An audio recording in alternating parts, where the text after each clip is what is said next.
যে এটা একটা দায়িত্ব, কারণ যেই জুলাই আন্দোলনে যে ভিপি নূর অ্যারেস্ট হয়েছিল সেখানে আমিও তার সহযোদ্ধা ছিলাম এবং আমার সাথে সে ডিবি অফিসে ছিল এবং নানানভাবে টর্চারিত হয়েছিল, অত্যাচারিত হয়েছিল।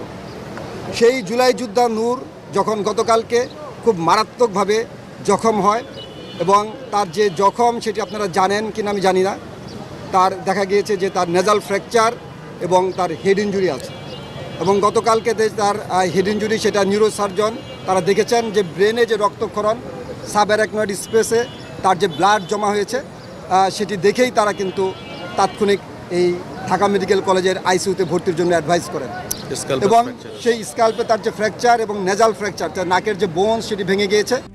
RICL TMX, যুগের পর যুগ স্থাপনা থাকে মজবুত।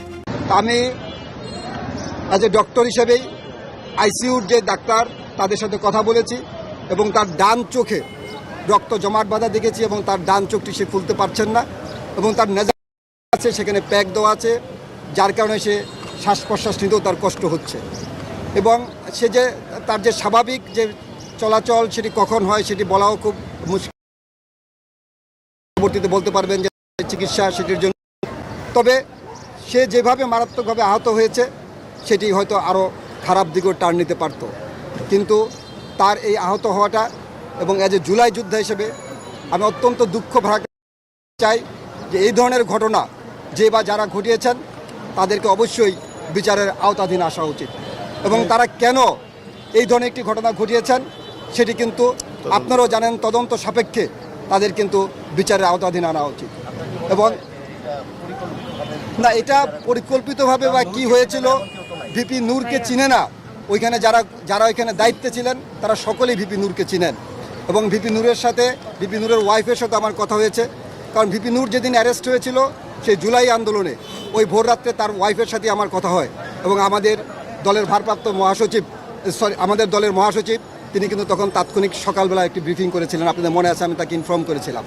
সেই জুলাই যোদ্ধা নূর এখন বিছনায় আইসিইউতে শয্যাশায়িত এবং তার ওয়াইফ আপনাদের মাধ্যমে দেশবাসীর কাছে দোয়া চেয়েছেন এবং তিনি আশা করছেন এবং ডাক্তারও আমি বলে এসেছি যে যতটুকু পারেন যে তাকে সর্বোচ্চটুকু তার জন্য চিকিৎসার ব্যবস্থা করা হয় এবং আমার পাশে যে নিউরোসার্জন ডাক্তার জাহিদ তিনিও আছেন, জাহিদ রায়হান, তিনি প্রফেসর জাহিদ রায়হান, তিনিও নিউরোসার্জন, তিনিও আমার সাথে ছিলেন ওইখানে, তিনিও দেখেছেন।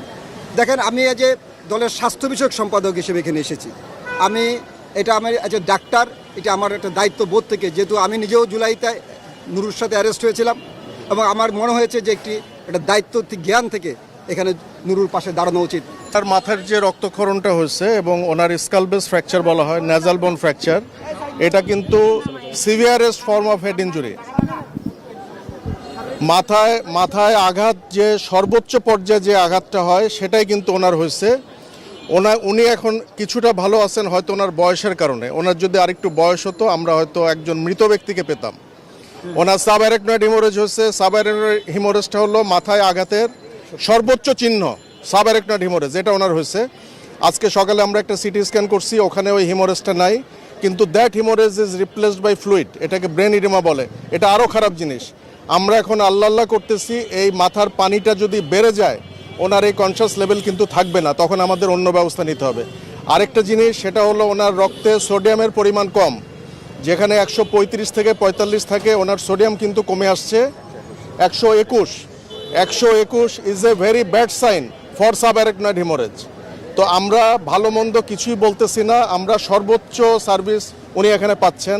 আমাদের স্বাস্থ্য বিষয়ক সম্পাদক সাহেব আসছেন, এটাকে আরও পটেনশিয়েট করবে। এখানে একটা বোর্ড করা হয়েছে, বোর্ডের মেম্বাররা যথেষ্ট আন্তরিক, ওনার সার্ভিসের ব্যাপারে কোনো সমস্যা নেই। উনি এখনও পর্যন্ত আশঙ্কা মুক্ত, কিন্তু ওনার সোডিয়াম লেভেলটা আমরা কারেকশন না করা পর্যন্ত আমরা আশঙ্কা মুক্ত একদম কনফিডেন্টলি বলতে পারছি না।